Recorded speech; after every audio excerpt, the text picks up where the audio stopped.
This is Nian Cat. He's part cat, part Pop-Tart. The gif of a rainbow casting feline was a viral meme back in 2011. Fast forward to February 2021, the original gif was sold at an online auction for 300 Ether, the cryptocurrency that powers the Ethereum network. That was equivalent to nearly $600,000 at the time. You may be asking how someone can own the original copy of a GIF that was pervasive around the internet. It's because it was sold as an NFT, or non-fungible token, which acts like a digital certificate of authenticity.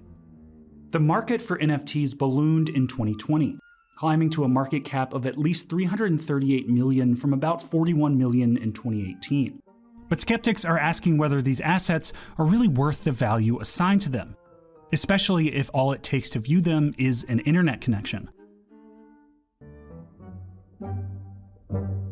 To understand how NFTs work, first you need to understand what fungibility is.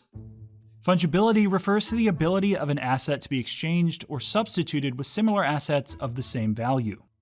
A simple example of a fungible asset is currency. Say you have 5 $1 bills in your wallet.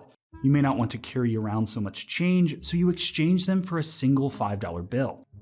The value of your money is still $5, regardless of the fact it's now in a different form. Non-fungible assets are the opposite. Each one is unique and can't be easily substituted for something similar. Think of the Mona Lisa. It's an original piece of art. It couldn't be swapped out for, say, a Mona Lisa poster from the Louvre gift shop, because the poster doesn't hold the same value. The idea behind NFTs is that you have this digital signature in the way that a great work of art might bear the signature of the person who created it. So you can always go and look at the original and say, yes, this is the real one, this is authentic. A NFT winds up having that through the blockchain where the information is recorded. NFTs are cryptocurrencies, but unlike fungible cryptocurrencies like Bitcoin, they are completely unique. They exist as a string of numbers and letters stored on a blockchain ledger. This information can contain who owns the digital asset, who sold it, and when it was sold. This information is also encrypted, ensuring the NFT's authenticity and scarcity. In doing so, they fix a difficult problem for digital creators on the internet: how to make your creation scarce and therefore more valuable. So with NFTs, you wind up having this scarcity because they are non-fungible, and because of that, there is only one of these tokens that can exist. It can't be traded for anything similar because there is nothing similar that exists. And so you wind up getting that scarcity and that limitation, which helped drive up some of the prices. One of the early applications of creating this scarcity was the digital collectible game CryptoKitties, which emerged in 2017. Users were able to buy, trade, and breed digital cat collectibles. Each new cat was an NFT, which certified its originality and ownership.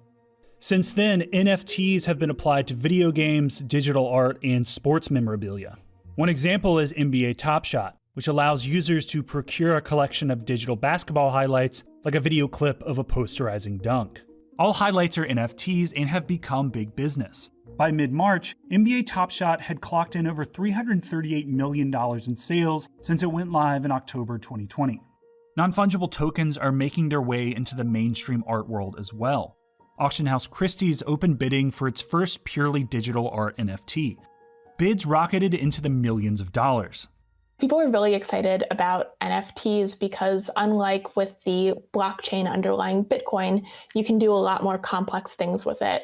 You can wind up setting terms within it, such as, the original creator, upon each resale of this asset, will get X amount, or you can take it and you can have an NFT that itself mints other NFTs, and it winds up having all of these really untested applications. The surface has only been scratched in terms of its potential.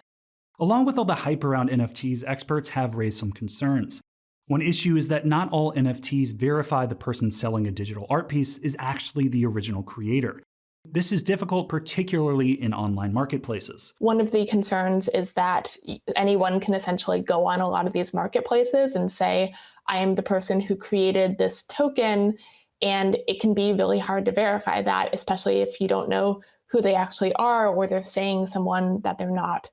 And some are skeptical that ownership alone makes digital assets valuable. When it comes to digital art, a buyer owns the original digital painting, but the person can't keep others from copying the image and sharing or changing it online. You have had a lot of scams in cryptocurrencies just historically. And so the concern is that, people are hyping these up. They're saying like, go buy these NFTs, it's great. But in reality, there's always got to be a buyer for there to be a seller. And people might decide all of a sudden, let me cash in my profits, and someone's going to be stuck holding the bag.